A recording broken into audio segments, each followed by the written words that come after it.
The Netherlands is known for its excellent water management. The country is protected from storms and high sea levels by an impressive dike and a complex of sluices that keep everyone safe and people's houses dry. But that doesn't mean that floods cause no casualties.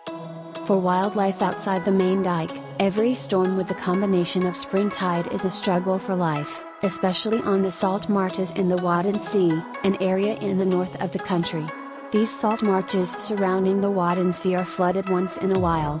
This process helps them grow and keeps them in place by leaving clay particles behind. These floods usually occur during spring tide. Without a storm, it's just a peaceful sea covering the land and giving animals all the time they need to make it to higher grounds and return when water levels drop.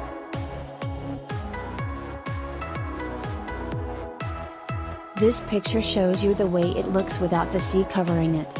The land is used for cattle during the summer and the round dike has a freshwater pool inside so animals have drinking water. The next photo shows the same dike surrounding the pool, only during a storm. A combination of northwestern wind and spring tide pushes the sea level up in the area, covering the entire salt marsh. Water comes with an enormous force and tempo, killing thousands of rodents. You can see the hares sitting on the edge of the dike waiting for water levels to drop. These are the storms I have been trying to photograph over the past 7 years. Not an easy job being in the storm with cameras that don't like salt, sand, and especially the combination of the two.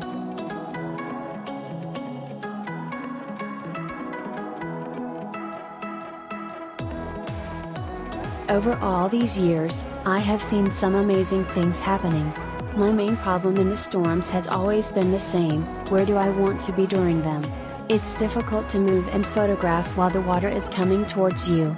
It moves with such speed that I usually have about 15 minutes to capture all the photographs I can.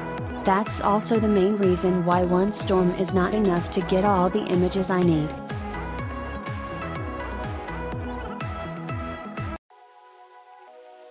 Every storm has left me with a different story: a fox that made it to a fence but not the coast, leaving him to hang on to life for an hour, the unusual shot of a short-eared owl that had to leave the area slowly flying in the storm and then getting caught by a gull in midair. A very rare sight. Moments that you will encounter once in your lifetime. The hares swimming and making it to shore is a rare sight to most people, but it's the easiest thing to photograph. The area is full of them, they are easy to spot, and they are good swimmers.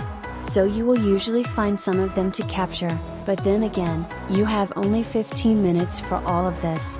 Mice, rats, and roe deer all are good swimmers, but it takes some effort for them to cross the rough sea.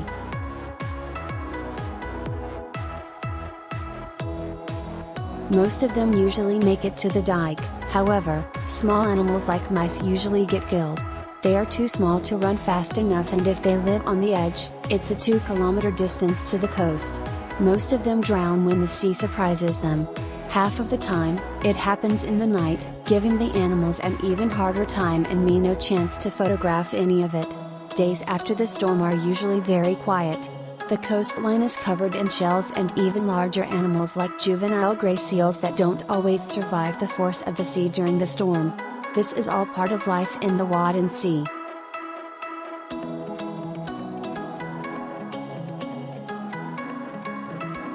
What's the human impact in all of this? Well, there is no doubt about it that sea levels are slowly rising, meaning that water levels during a storm are getting higher and higher.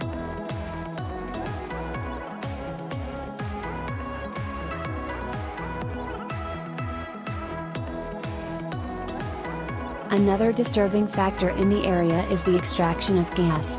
Over the years, this has caused subsidence of the bottom. A picture that shows this effect clearly is the breeding duck soon to be washed away. Some birds are known to breed for years on the same spot.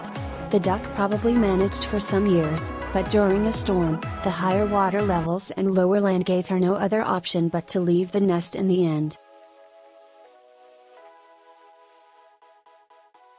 The third factor in this story is an increasing amount of extreme weather in the Netherlands, long dry periods, excessive rain, and heavier storms during all seasons, making survival in the area even harder. I will keep on capturing these extreme conditions, and hopefully, it is not too late to turn the tide.